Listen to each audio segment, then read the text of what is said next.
or sitting in judgment on other human beings, gradually these attitudes react.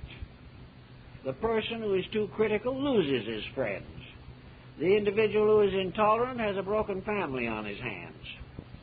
And one by one, the good things of life are killed out or suppressed by this constant nagging or this constant fault-finding. What does this do to the health?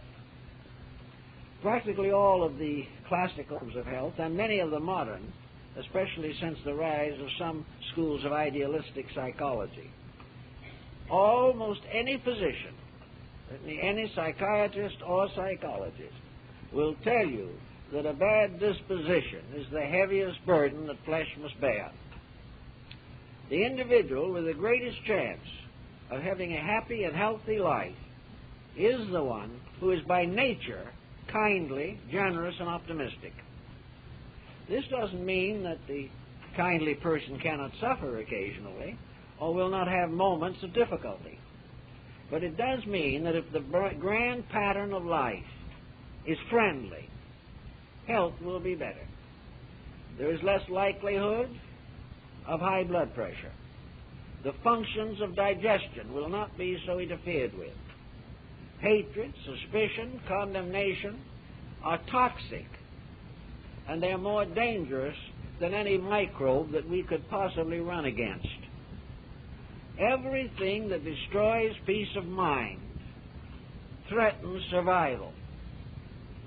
And too many people have suffered from lack of this type of personal integration, which overcomes this type of problem. Now, you will find, and I realize that the mind might bring this up as a strong defense, that you will find people of very advanced years who have nasty dispositions. It's not necessarily limited to the young, nor does the disposition always cause the person who has it to drop dead. What it does do, however, usually is make the individual who has it wish he could drop dead, an attitude which may be shared by his associates.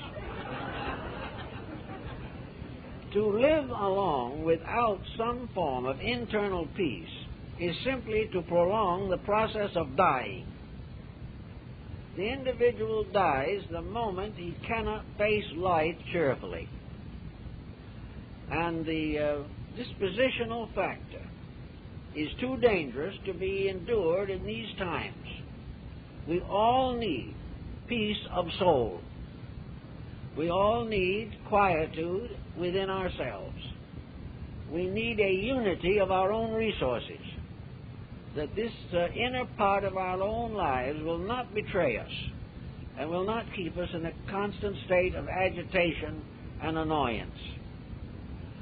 Actually, the Oriental discipline of Zen has been a great help to many people, although it's perfectly possible to practice this type of thought with any religion. In fact, every religion is basically founded upon it, because every religion is founded upon the dignity of peace. And wherever peace is violated, the true spirit of faith is lost. So to try to work out these problems, you have to a measure at least, reduce the temptation to annoyance. Now, I've talked to people about this, and they say frequently that they'd love to do that if the other person would stop annoying them. It always moves to the other person. But no one person can be annoyed completely by themselves. There's an old Zen koan about that, and in which it says something about the master telling the disciple, "Now clap your hands together." The young man did so. After a few moments, the old master says, "Now clap one hand." And the youth didn't know what to do about it. But the two people involved in an annoyance cannot function if one of them is not annoyed. And if you can't change other people, and you can't usually, you are the one who had best not be annoyed. And you can escape annoyance in many ways. First, you can escape it on the grounds of its triviality. A little thinking and the annoyance may not be worth anything. Another way of escaping it is to consider that an interruption may not be a difficulty unless you permit it to be one.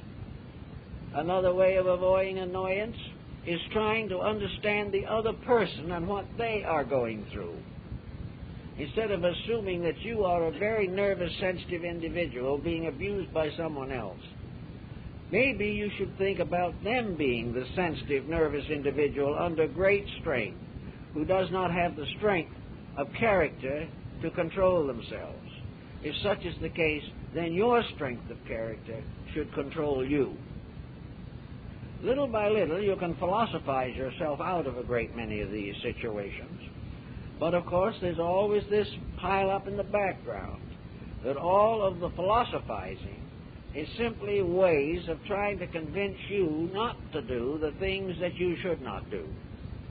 And the implication may not be strong enough. It is always there, this strange pressure within all of us. The pressure that goes back perhaps to the beginning of our human existence, or goes back far into the dawn of the forces which brought forth the humanity that we know today. That every part of the being, seemingly, is under the pressure of self-will. And as the Zohar says, because of self-will, so fell the angels. Self-will is the will to do what you want. And some way it must be brought into harmony with the divine will, which wills that you should do what is necessary. Necessity is the final guide. And necessity tells us that only through integrity can we survive. If you have some of these little problems that are annoying you, you can start in by settling quietly down somewhere once in a while and try to think through one of these problems. Why do you have these antagonisms against people? What have these people done to you that causes it? Sometimes the antagonism is simply due to an editorial you read in the newspaper. Sometimes you have been convinced by the commentators that there is some group that you are justified in disliking. You always have the right to censor your associations. If there's something you do not believe in, you do not have to say that it is right. Nor do you have to follow a certain Pollyanna-ish idea of trying to see good where it isn't. This is not required. The thing that is required is that if you cannot support it, leave it alone. If you do not understand it, put it to one side until you do. Do not agree with anything that is wrong, but do not allow yourself to become emotionally involved in prejudice, criticism, and condemnation. It is one thing to quietly say, this I cannot accept. I cannot accept it because, and then give yourself a good reason. This is perfectly right.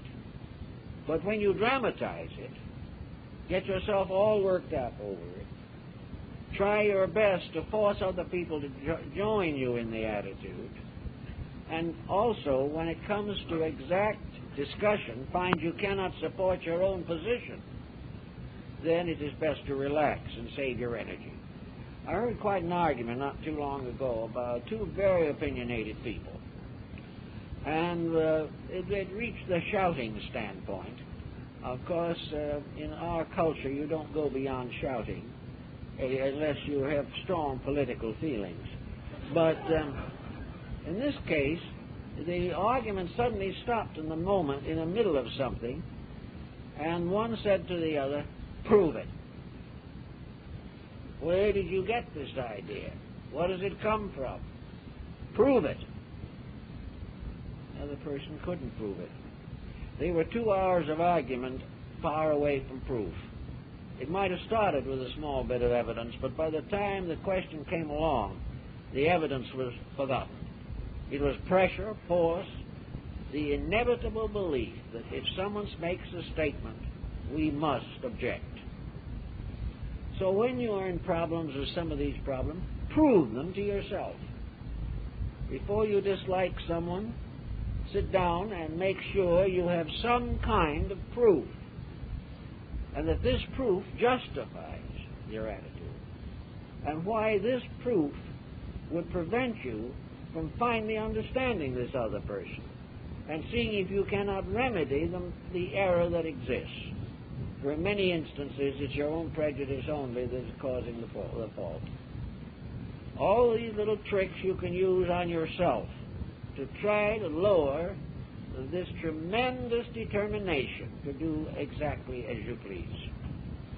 It is almost always proof that whatever you believe is not as strong as your attitude. A religion is not an attitude. Religion is not a creed. You can join any religion in the world and accept its creed and do nothing about it. A religion is a way of life in harmony with divine principles. What a person claims religiously may mean nothing. Nominal membership in a religious organization which says salvation is to be attained only by joining that group has very little substance to it. It might help somebody for a moment, but it is one of those things that has to be ultimately outgrown. The actual practice of religion is the practice of the presence of God in conduct all the time. It is the realization that every thought that we have is either enlightened or benighted, and that if it is neither enlightened nor benighted, it probably isn't much value and can be forgotten. This attitude of religion is to be determined solely by the fact that religion binds up wounds. When it creates them, it is no longer religion regardless of what it is called. We have had thousands of years of religious wars. We are threatened with more. We find individuals believing in the brotherhood of humanity can't get along with their neighbors. All of these people claim some kind of religion, or ethics, or morality, or integrity, but they cannot demonstrate it in daily conduct. And any religion which enables us to keep right on disliking everything we disliked before, criticizing everyone we criticized before, and continuing the pressured efforts to achieve our own selfish ends, while these things are present, whatever religion we believe is shortchanged badly. It's a matter of putting it to work. Now, putting it to work is not as difficult as it might seem to be. And I've known a number of instances in which putting it to work solved the problem. It's very important to a prejudice that it never confronts a fact.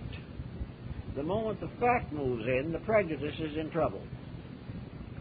A prejudice is not really a basic fault that we have discovered in something.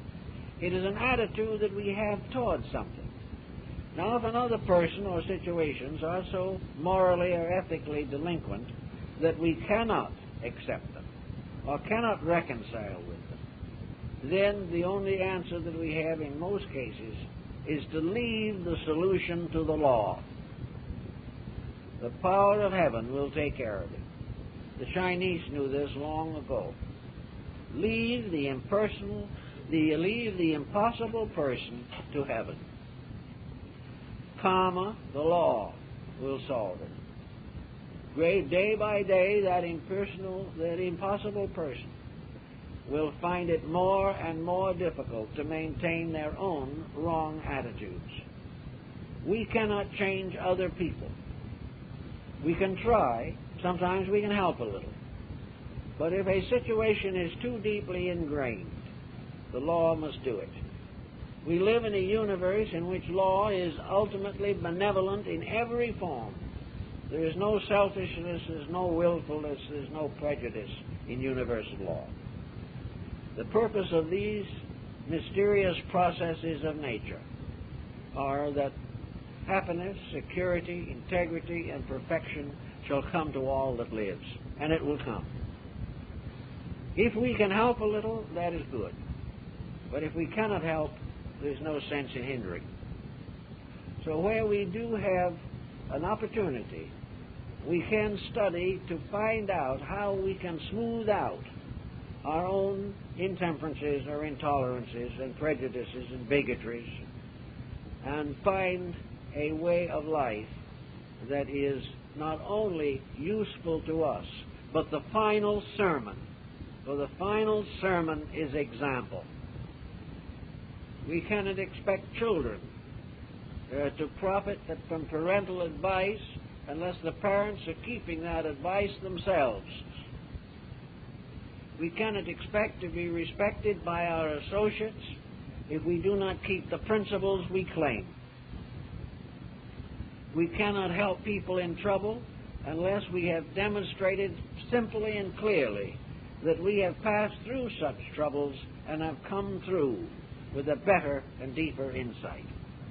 The end of all difficulty is to strengthen insight, to give us greater foundations, greater securities, greater bases for personal integrity. We can, therefore, set a good example.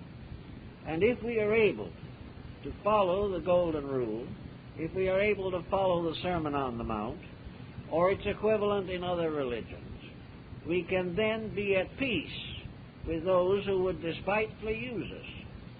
We can return good for evil. But most people just can't quite get around to that. When they're hurt, they want to hurt someone else. When they feel they're unjustly treated, they must turn around and do an unjust deed in retaliation. This is not right. If you are mistreated, then the problem is to settle down quietly and find out what the facts are. It might be a common mistake. It might be something that has no foundation in depth whatever. But whatever it is, find out how you can face it with justice, but also with complete mercy. The quality of mercy is not strained. And in all things, justice and mercy go together. We can judge other people, but if we judge them without mercy, we are simply endangering our own blood pressure. It is very important for us to try to justify the minor mistakes of other people. When you find someone as a little unpleasant or a little uncertain in disposition at a certain moment, try to instantly and inevitably wonder what problem they are facing. Instead of taking the attitude that they're unpleasant, try to understand how perhaps you could do something to help them. Try always to keep a constructive point of view. If you can do this, you will gradually recondition your own ambitions. The greatest important transfusion of good feeling that we have is a marvelous ability to transform ambition into aspiration. Ambition is the personality struggling for its dignities. Aspiration is the soul seeking truth. And this search for reality is finally the great journey of life. It's nice to have an adventurous career. We are none of us too fond of monotony. It is wonderful to have something to look forward to, something to build toward, something that will give us deeper satisfaction than we have ever known before. And in all cases, this is tied to aspiration.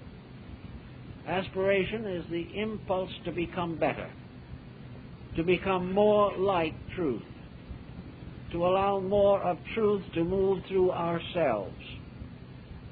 Aspiration is a continuous unfolding of becoming. It has nothing to do with the gradual accumulation of possession. It does not follow that aspiration must be poverty-stricken, but aspiration must be so dedicated that whatever it possesses is properly used. Ambition does not guide usage. Ambition does not protect the individual from the misuse of his own success. Aspiration does. Aspiration makes it possible for the individual to succeed harmlessly. For it does not make any difference in this world how much truth or insight we are able to gather. No one else is deprived of anything. No one else is cheated. And by our nature, we will never use constructive insight to exploit or endanger any other living creature. Aspiration protects us from selfishness. It protects us from the tyranny of ambition. It protects us from egotism. And it also opens the way to the final reconciliation of all religion. It makes it possible for the individual to see in all faiths paths leading to the final objective, which is the transmutation of the inner life. It is assumed that that which becomes like truth will participate in truth. That which becomes like soul will become soul. And that which is like God will ultimately become one with God. Anything that leads away from these basic achievements is not good. Now, we cannot expect anyone to change completely all at once. It'll take time to gain some of these insights that we need. But the beginning is to convince ourselves that we need to change, that there are processes going on inside of ourselves that are not worthy of us, that we are allowing ourselves to fall victim to an inferior part of our own composite constitution, and that this inferior part is centered in self-will, selfishness, arrogance, ambition, and greed. That all of these are unreasonable. As Buddha points out, these together are the causes of suffering. While they continue, there can be no end to suffering.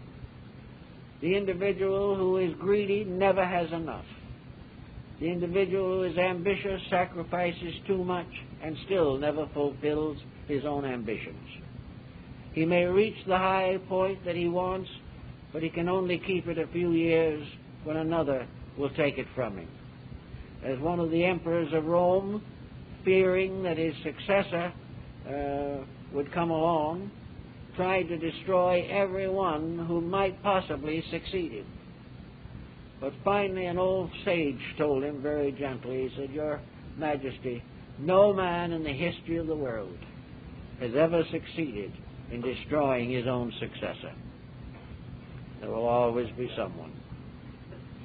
In the same way, there is no amount of success that will enable us to prevent someone else from ultimately taking over the things that we have.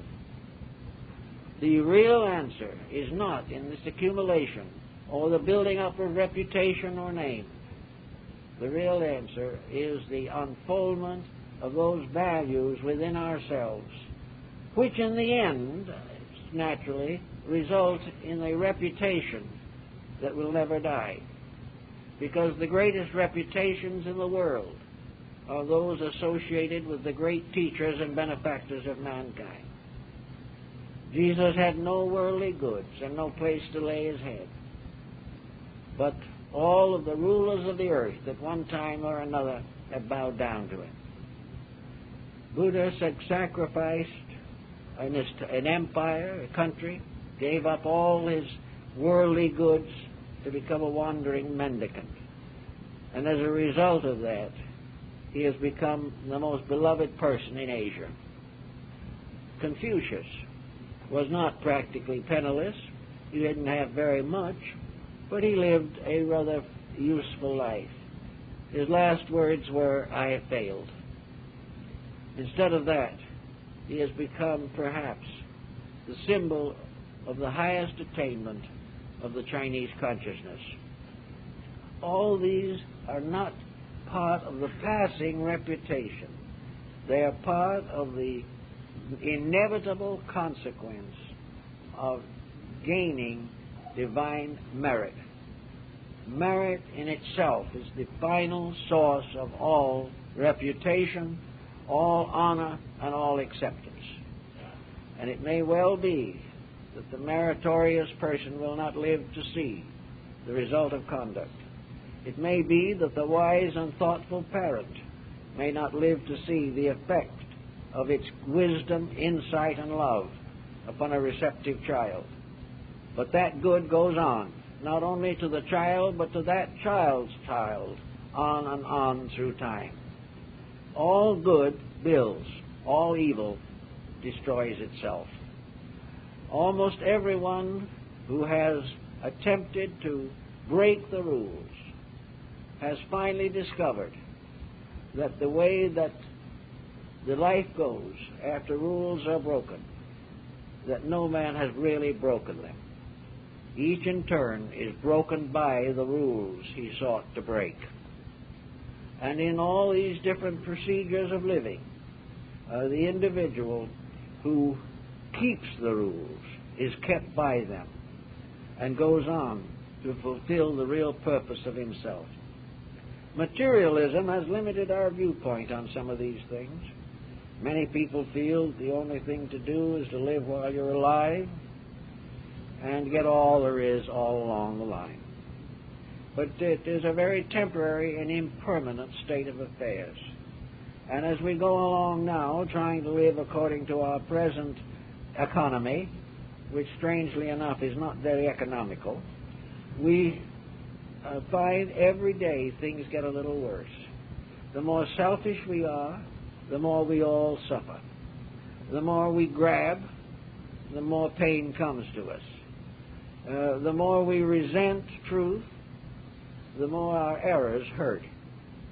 And this goes on and on. So every person can do a little something about it. Every individual can take a look inside of himself and try to clean the inside of his own cup. He can try to make sure that everything that flows out of him is basically good and constructive. And to remember always that it is far better to be cheated than it is to cheat someone else. Wisdom can prevent you from being cheated. But wisdom is the only answer when the time comes when you feel like cheating someone else. Then if your wisdom is great enough, you can withstand the temptation. Everywhere along the way, we can make little steps in the right direction. We can kind of cultivate things where we've had blank spots. Perhaps we haven't liked certain people or certain types of people, or we've looked down upon certain religions or faiths. Well, perhaps if we attended a few services of these other religions, we would understand them better. Wherever there is a tendency to dislike, make certain that you really understand what the matter is about. Very often, our dislikes are built on very inadequate grounds. They're on very bad logic. This idea that we dislike dogs because all dogs are like the one that bit us, this is a false attitude. There are some very fine dogs, and they may be the same breed as the dog that bit us. But it's also possible that we did something to excite that dog to bite us. If we didn't, then we have a right to say that dog was dangerous. But this does not mean that we shall declare all dogs to be dangerous. A member of some minority group cheats us, and because this one person has cheated us, all that group is condemned together. We don't like the attitudes of certain religious groups, but we do not realize that these attitudes, while they are supposedly common, may be quite unique. For in most cases, believe it or not, other religions are made up of people very much like ourselves. And the various faults that we find in some faiths are not any deeper or more insistent than the faults in our own, which we have overlooked for ages. So everywhere work for reconciliation. And you will find that in this reconciliation, you will have fewer headaches and many fewer heartaches. You will have much better relationships with life. And you will have freedom from all of this wasted time and energy. Actually, mental pressure has as one very definite aspect nervous tension. The individual gets nervous and excited and irritated and starts shouting and screaming about something when they're just nervous. And this nervousness is often associated with some small unpleasantness that isn't worth being nervous about. The individual, I've had many of them tell me that they do not know why they got nervous about it. But they just couldn't help it at the time. They were a little tired. Things hadn't been going very well. Then this small occurrence came along and it was just too much. If we quiet down our own inner lives, these kind of emergencies never happen at all. The most natural and easy way to complete any job is, in a sense, to allow it to complete itself. If we will just be quiet and let things move according to their own natures, we will save a tremendous amount of tension. Because the moment we get out of the way of a problem, that problem may solve better than when we stand between it and solution. So in every case where possible, where problems get a little tense or stressed, just quiet down. Pick up a book, read a couple of inspirational pages. Turn on a little good music. If you turn on the wrong music, your nervousness will go into a further depression. But pick up a little music. Look at a beautiful painting. Take a walk in the countryside. Do something to restore your contact with life. And recognize that we are all living in a wonderful universe that we are doing our best to spoil. And each individual lives in his own little universe, which he is doing his best to spoil. And the spoilage is becoming general. And we simply can't afford it. It is unreal, unspiritual, and cruel. So when the next time you have an idea that you've got to go out and gossip about someone, or you've got to tell for their own good somebody else all his faults, or something of this kind, just quiet down and look inside and see if you can find the machinery and the wheels turning in there that make it so easy for you to follow that procedure. Find out, if you can, how you can transform the function within yourself so that it begins to cherish good, begins to look for good. It won't always find it, but in many cases it can find good where previously it has found tension and stress. Here there is a certain value in constructive thinking, but constructive thinking too often is concerned merely with the gratification of some personal desire. We want something. So constructive thinking is to tell ourselves that we're entitled to it. Well, maybe it helps. It certainly does if the individual has a serious inferiority complex. But constructive thinking is not merely a form of self-gratification. Constructive thinking is the realization of the divine power in life. It's the realization that truth rules all things. It is the realization that justice is inevitable. And it is also realization that the greatest instrument for the achievement of the good we search for is to learn quietly, gently, and lovingly to love one another, to do those things which are kind and helpful.